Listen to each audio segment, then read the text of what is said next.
Dans cette vidéo, nous allons parcourir avec vous le problème que nous sommes en train de traverser actuellement dans nos champs de haricots.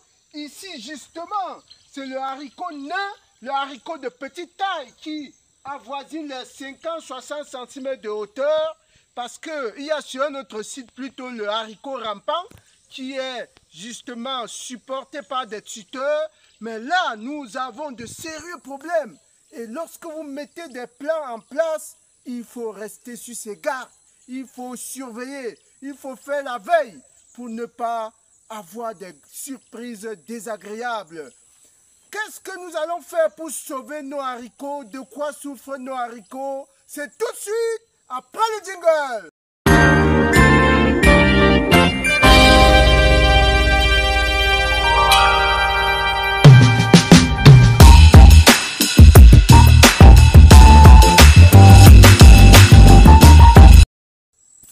Une fois de plus, chers agripreneurs, bienvenue sur la chaîne des fonceurs, bienvenue à la ferme intégrée de Ngoumou. Si vous regardez cette chaîne justement pour la première fois, moi c'est Roméo Lado, agripreneur, apiculteur, coach, motivateur. Dans nos différentes vidéos, nous vous apportons des solutions aux différents problèmes agro-pastoraux de manière à vous permettre de vous engager dans des dispositions véritablement enthousiastes. Aujourd'hui, nous voulons vous présenter l'évolution de nos haricots. Nous ne sommes pas là seulement pour vous dire que tout va bien, on gagne des millions, tout est sur les roulettes. Non, lorsqu'il y a des situations inconfortables, c'est notre devoir de vous en parler également pour que cela ne vous arrive pas, pour que vous puissiez prendre des dispositions pour éviter cela dans vos exploitations. Alors aujourd'hui, notre vidéo a deux principales parties. Dans la première partie, nous allons vous donner les bons moments pour mettre le haricot dans vos champs. Quelle est la bonne période? Est-ce en janvier, est-ce en février, est-ce qu'en mars, est-ce qu'en décembre, etc. Nous allons dans la première partie vous expliquer pourquoi est-ce qu'il faut mettre le haricot à un moment précis. Dans la deuxième partie, nous allons donc revenir sur le problème que nous sommes en train de vivre actuellement, de manière à trouver ensemble la parade. Comment est-ce qu'on peut faire pour essayer de sauver les meubles? Voilà, on y va donc tout de suite. On repasse sur notre tableau habituel pour voir la période idéale pour mettre en place le haricot. Nous supposons donc que nous sommes dans une zone agroécologique avec 4 saisons, dont 2 saisons sèches et 2 saisons de pluie. Naturellement, on se demande, est-ce qu'il faut planter à la première saison des pluies ou à la seconde saison des pluies? Regardons plutôt sur ce graphique. Regardez très bien. Ici, c'est l'axe des ordonnées et là, c'est la pluviométrie. On suppose que là, on a la pluviométrie. Sur cet axe, c'est la pluviométrie. Et là, l'axe des abscisses, c'est les mois de l'année. Donc, on a ici décembre, janvier, février, mars, avril, mai, juin, juillet, août, septembre, octobre, novembre. Alors, quelle est la subdivision des saisons? En saison normale, on suppose que le changement climatique n'est pas encore vraiment d'actualité. Alors, la grande saison sèche, c'est ici, décembre, janvier, février. Là, naturellement, à moins d'avoir un système d'irrigation, vous ne pouvez pas s'aimer. Voilà donc la petite saison des pluies. La première saison des pluies de l'année, c'est mars, avril, mai. Voilà les 3 mois qui sont pluvieux, justement. Mais la grande saison des pluies aura lieu plutôt ici, septembre, octobre, novembre. Alors, est-ce qu'il faut planter ici en mars ou bien attendre plutôt septembre, octobre pour planter? Première hypothèse, supposons que vous plantez, n'est-ce pas, vos haricots en mars. Qu'est-ce qui va se passer? Mars, avril, mai, au mois de juin, vous serez en pleine récolte. Quand vous récoltez au mois de juin, vous débouchez sur ce qu'on appelle petite saison sèche. Petite saison sèche. Ça veut dire quoi la petite saison sèche? Vous avez de la sécheresse, mais en réalité, c'est un temps très morose où il y a de la gelée, de la rosée, des petites pluies, pas vraiment de grosses pluies, hein, mais le temps est très morose. Donc, il n'est pas propice pour sécher du haricot. Surtout, vous, en général, c'est le haricot sous le soleil. Donc, ça, c'est un très mauvais temps pour sécher le haricot au mois de juillet, d'août. Ce qui fait qu'en mettant le haricot à la première saison, si c'est un gros espace, vous courez de gros risques. C'est pourquoi il est conseillé davantage de mettre du haricot à la grande saison des pluies, c'est-à-dire au mois de septembre-octobre. À ce moment-là, vous avez 3 mois de pluviométrie, hein, et donc votre haricot est prêt en novembre et ça vous permet de déboucher directement en décembre où vous avez la grande sécheresse et où vous avez la capacité donc de sécher, vous avez la latitude de bien sécher votre haricot. Voilà ce qu'on a prévu justement de dire dans cette première partie-là, de manière à ce que vous soyez conscient des enjeux avant d'aller planter. Parce qu'il ne suffit pas de planter, il faut être capable de récolter, de conserver. Donc, on se résume en disant, si vous avez, donc vous êtes dans une zone agroécologique avec 2 saisons des pluies, il faut s'assurer que la période de séchage de votre haricot est vraiment propice et que justement après avoir récolté, vous aurez du soleil pour pouvoir le sécher et bien entendu le conserver. On va donc dans la deuxième partie pour analyser de quoi souffrent nos haricots. Ne quittez pas, c'est tout de suite.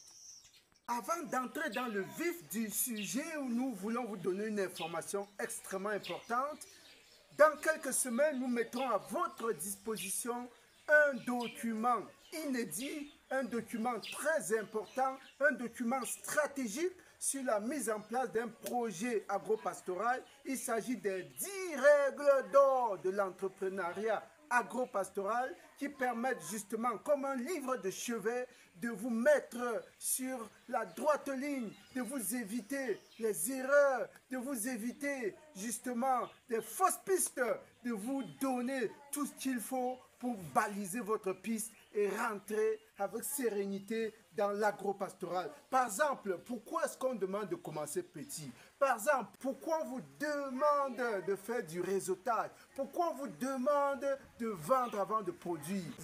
Toutes ces informations-là sont détaillées, illustrées justement par la pratique dans ce document que nous vous invitons à acquérir dans quelques semaines. On continue la vidéo. Voilà, nous revenons donc sur notre site pour la seconde partie pour pouvoir évaluer la maladie qui se trouve actuellement. Nous allons tout de suite vers des petits foyers. Hein. Il s'agit de quoi? Il s'agit des petits foyers de maladies qui se montrent déjà et qu'il faut justement prendre déjà à bras le corps. Il ne faut pas attendre que ça se généralise pour intervenir. Avancez avec précaution parce que nous sommes effectivement en pleine floraison.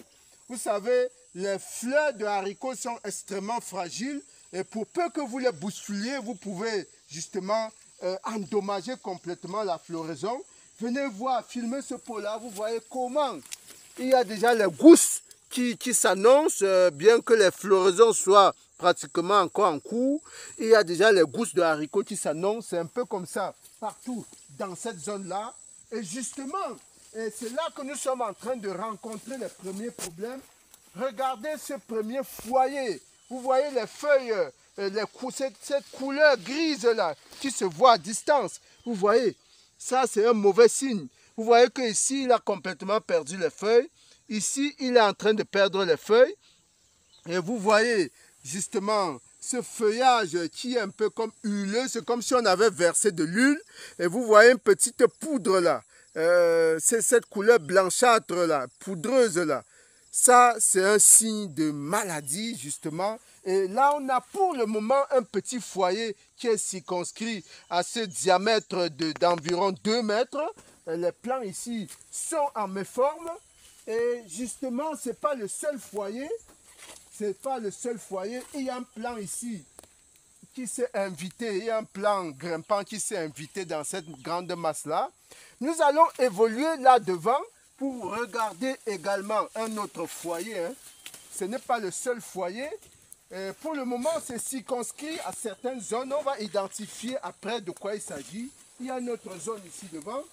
Là, il faut marcher avec précaution. Hein. C'est un peu comme si on marchait sur des œufs parce qu'il ne faut pas vraiment bousculer les plants qui sont en pleine floraison.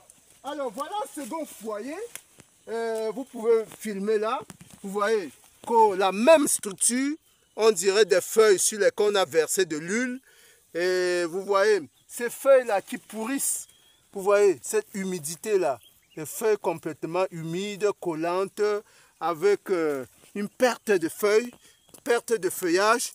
Et la même chose qu'on a là, vous voyez, c'est cette espèce de poudre blanchâtre, un peu brunâtre. Voilà. Il y a comme ça quelques foyers qu'on a dû repérer un peu partout. De quoi s'agit-il? Vous savez, actuellement on est au mois d'octobre à Yaoundé. Il pleut tous les jours. Et ce semblant de soleil succède en fait à une forte pluviométrie qui a commencé à 4 h du matin. Elle s'est achevée il y a quelques minutes simplement. Il pleut énormément à Yaoundé. Et les personnes qui font des cultures maraîchères doivent savoir justement qu'ils sont dans du pétrin, ils sont dans des problèmes. Les cultures maraîchères ne s'accommodent pas très bien avec une très forte pluviométrie. Il en est de même des cultures comme du haricot. Lorsque le haricot est soumis à une pluviométrie intensive, les feuilles ou les fleurs en pâtissent. C'est de ça qu'il est question aujourd'hui. La maladie, s'il faut lui donner un nom, on peut émettre des hypothèses. Soit c'est du mildiou parce que c'est des maladies cryptogamiques dans tous les cas, qui sont dues à des champignons qui se ressemblent beaucoup. Donc, soit c'est du mildiou, comme on en rencontre sur les cultures maraîchères, soit c'est ce qu'on appelle sclérotinia, c'est-à-dire c'est une maladie qui produit des sclérotes, qui sont comme ces petites billes, ces petites boules-là, qui justement contiennent des spores, qui envahissent les plantes, soit par le vent, soit par des animaux, soit par le passage des humains. C'est comme ça que les spores sont éparpillés partout et envahissent justement les plants. Donc, ces plants attaquent, ces champignons, autant pour moi, attaquent les feuilles, attaquent les tiges et justement vous font perdre en rendement. Et il faut agir tout de suite. Qu'est-ce qu'il faut donc faire pour pouvoir venir à bout de ce mildiou qui attaque nos haricots? Comment faire pour éviter que le champignon ne s'éparpille dans ce champ qui est en pleine floraison, qui est en pleine nouaison? Vous voyez, ces foyers-là ne s'arrêtent pas. Hein? Alors, regardez ici. Alors, faites un gros plan ici. Vous voyez, c'est exactement, vous voyez comment les feuilles sont en train d'être justement dévorées. Il y en a un peu éparpillé là. Donc, la solution est la suivante. La première chose consiste à détruire d'abord le foyer initial pour éviter qu'il puisse s'éparpiller, s'étendre ailleurs. Donc la première chose c'est de détruire tous ces plants qui sont circonscrits au foyer initial. Il faut détruire les plants qui s'y trouvent et les jeter effectivement hors de la plantation. Voilà, vous voyez tous ces plants-là, bien qu'il y ait, même s'il y a des gousses de haricots déjà, mieux vaut, à partir du moment où c'est encore circonscrit à une petite bande, mieux vaut détruire, arracher comme vous avez vu là, et les éloigner vraiment de la plantation pour pouvoir justement sécuriser le reste des plants. Voilà, il faut faire le tour pour ces petits foyers circonscrits et détruire ce petit site avant de passer à la solution forte qui est donc le traitement phytosanitaire qui permet de protéger le reste des plants. Là, pour lutter contre les champignons, il n'y a pas meilleure chose que le fongicide.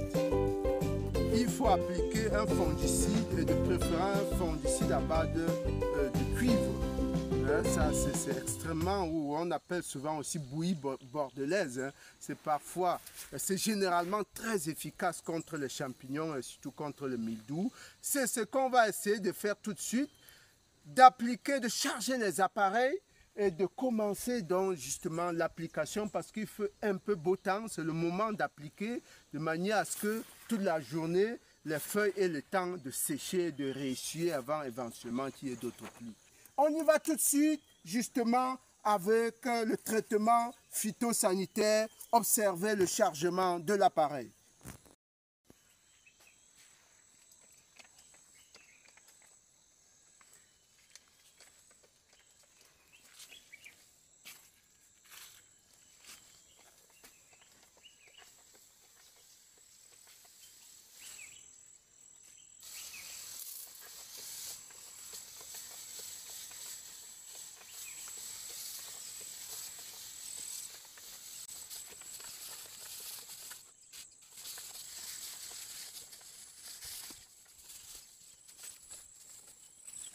Voilà comment nous allons procéder, chers agripreneurs. C'est le temps pour nous, justement, de passer le conseil suivant. Lorsque vous mettez une exploitation sur pied, tout n'est pas terminé, tout ne fait que commencer. Allez-y, surveillez, veillez, passez, repassez, analysez, vérifiez ce qui ne va pas pour éviter de perdre votre investissement, pour éviter de tomber justement dans les pleurs inutiles. Il faut appliquer la méthode de la veille.